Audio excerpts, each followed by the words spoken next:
out of the story of David, and in this case, David and Abigail in 1 Samuel chapter 25. So we are in verse 21. Abigail has put a bunch of stuff together, sent it out ahead of her, and now she's ready to meet David, right? And here's what it says. Now David had said, surely in vain have I guarded all that this fellow has in the wilderness, so that nothing was missed of all that belonged to him. And he has returned me evil for good. God do so to the enemies of David, and more also, if by morning I leave so much as one male or all who belong to him. Right? David's attitude, so different than Abigail's. David's attitude was anger. I'm going to wipe them off the face of the earth for this insult that they gave me.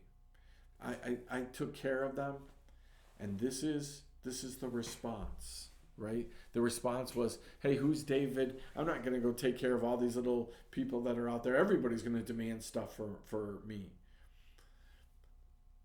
You have a right to feel like David did. He was insulted, disrespected, humiliated, right? All of these kinds of things.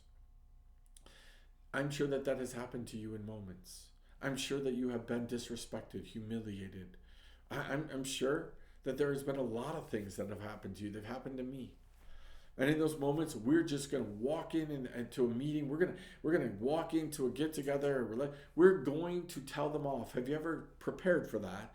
Like David, as you're walking towards that moment, have you ever prepared to destroy somebody verbally, maybe physically? Have you ever prepared in your heart, in your mind, in your head?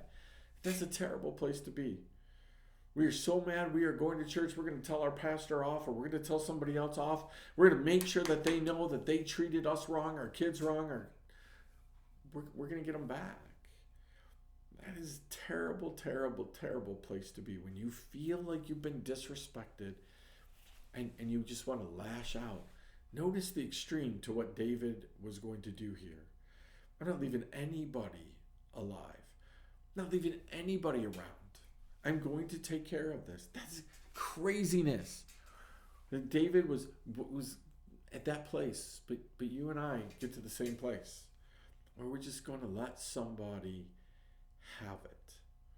Letting somebody have it doesn't take care of the problem. It might remove the problem. It doesn't take care of the problem. God was at work here. He's doing something mysterious. He's doing something totally different. And again, David and Abigail were on a crash course that God had probably set up since the beginning of time. God knew this was going to happen. Both of their attitudes, both of the way that they were handling this thing mattered.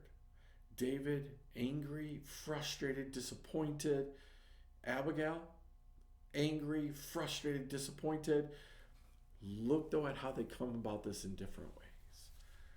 One is, man, I want to take care of my family. I want to help. I want to make this thing right. The other one, I want to make this thing right by destroying everybody. I want to take it out on them. Whose heart attitude do you have on a regular basis? That of Abigail, where you humble yourself? That of David in this moment, where you pride in yourself and what you're doing? And I'm just going to destroy whatever's in my way. The way that you approach moments, the way that you approach situations, the things that God has for you, all of this stuff matters. Choose wisely. The attitude that you have going into moments can make a big, big difference. Abigail's going to remind David of that. We'll see you next time right here. Simple Truth.